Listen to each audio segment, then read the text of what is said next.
जो टॉपिक है हमारा वो ये है कि व्हेन आई डू मेसोथेरेपीज तो मैं कौन सी चीज़ों को प्रेफर करती हूँ and what is my way of doing mesotherapy with for the clients. देखें, ये मेरे पास एक इटालियन ब्रांड की है आई कंटूर कॉम्बिनेशन की एक कॉकटेल है। ये मैं जब भी आपकी मेसोथेरेपी हम करते हैं तो मैं अपने क्लिनिक में इसकी एक सिरिंज जो है वो I use it under the eye area. Number 2, this is a multivitamin combination. ये जो है ये इसकी भी हम वायल जो है वो फिल करते हैं एंड वो use it during the mesotherapy sessions. अब ये यूज कैसे होती हैं? According to the need of the skin and according to your skin type और आपको जैसा प्रॉब्लम हो। यानी अगर आपका अंडर आई एरिया प्रॉब्लम में है तो ऑब्वियसली हम आई कॉम्बिनेशन यूज करेंगे। अगर आपका स्किन के अंदर ग्लो नहीं है, देयर इज नरिशमेंट की कमी है, हाइड्रेशन की कमी है, मॉइस्चर नहीं है, तो फिर हम विटामिन कॉम्बिनेशन के साथ अपने लिए यहाँ पे ग्लूटाथायोन जो है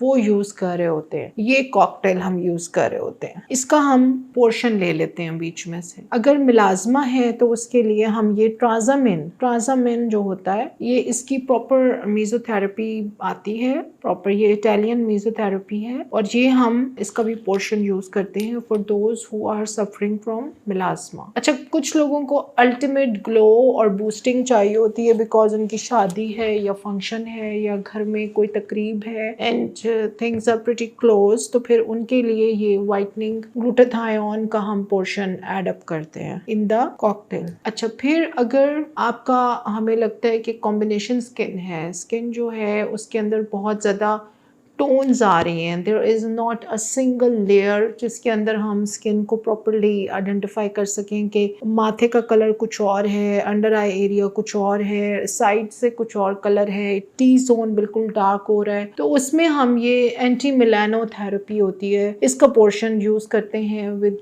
स्किन बूस्टर या स्किन ग्लो के पोर्शन के साथ। अच्छा, अगर आपका स्किन में एजिंग है बहुत ज़्यादा तो फिर ये पेप्टाइड्स विद हाइलुरोनिक एसिड है, ये बिल्कुल लेटेस्ट चीज़ें हैं जो अभी इंपोर्ट हुई हैं और अभी क्लिनिक में यूज़ होना शुरू हुई हैं, तो मैंने आपको दिखाना शुरू की हैं। And this is the BTX complex, ये भी एंटी एजिंग के लिए है और इट टोन्स डाउन, ये स्किन को एक टोन में लेके आती है। तो ये मेरा आज का जो टॉपिक था वो यही था कि क्वेश्चन बहुत ज़्यादा होता है कि जी मीज़ोथेरेपी आप लोग हर वक्त मीज़ो करते रहते हैं, तो उसमें आप लोग बेसिकली करते क्या हैं? हमारे पास इसी तरीके से जैसे मैंने आपको इस वक्त ये 8 to 9 मीज़ोथेरेपीज दिखाई हैं, इस तरह से हमारे पास पूरे सेट मौजूद होते हैं।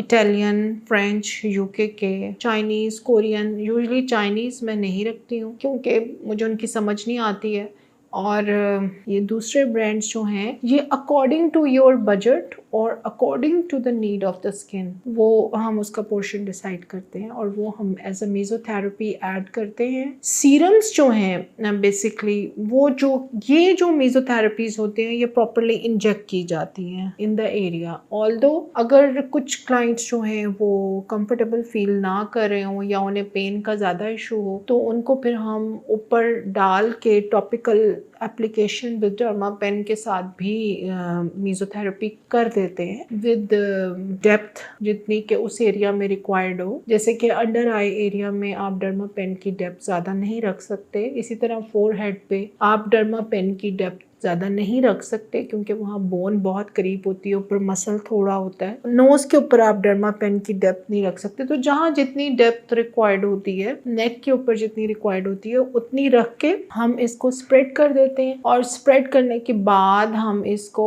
आपकी स्किन में प्रॉपरली एब्सॉर्ब करवा के फिर जो बाद में नेक्स्ट स्टेप होता है वो कर लेते हैं। तो जो सीरम्स हम यूज़ कर रहे होते हैं यूजुअली फॉर माइक्रोनीडलिंग या डर्मापेन के साथ या जो भी हमने सीरम यूज़ करना होता है उसमें भी जो सिलेक्शन होती है वो according to the skin need होती है कि अगर आपको ग्लो ज़्यादा चाहिए तो आप विटामिन C और हाइलुरोनिक एसिड का कॉम्बिनेशन ले लें। अगर आपको एजिंग है and you want to rejuvenate the face तो आप रेटिनॉल को भी यूज़ कर सकते हैं बीच में। अगर ओपन पोर्स हैं तो हम फिर नायासिनामाइड को ले लेते हैं। आर्गन ऑयल या कोई भी अच्छे रोज ऑयल्स, बेल्जेरियन ऑयल्स या अच्छी क्वालिटी के जो ऑयल्स होते हैं वो हम यूज़ करते हैं for the hydration of ageing skin. Hydration तो ऑयली स्किन को भी चाहिए होती है। तो ये सारा कुछ एक्सप्लेन करना मैंने इसलिए ज़रूरी समझा क्योंकि इसके बारे में क्वेश्चंस बहुत ज़्यादा आ रहे होते हैं क्लिनिक में। जितनी भी वीडियोस बन रही होती हैं देखने का बहुत शुक्रिया।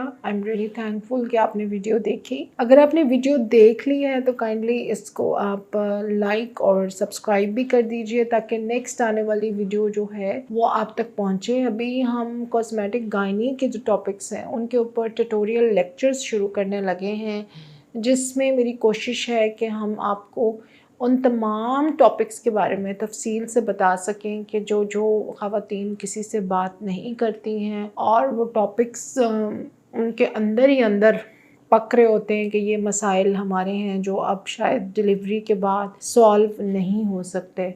लेकिन जो लेटेस्ट हमने अमेरिकन बोर्ड सर्टिफिकेशन मैंने की है तो उसमें there are lot of possibility कि बहुत सारे ऐसे ट्रीटमेंट्स हो सकते हैं जो पहले नहीं हो सकते थे। Thank you very much.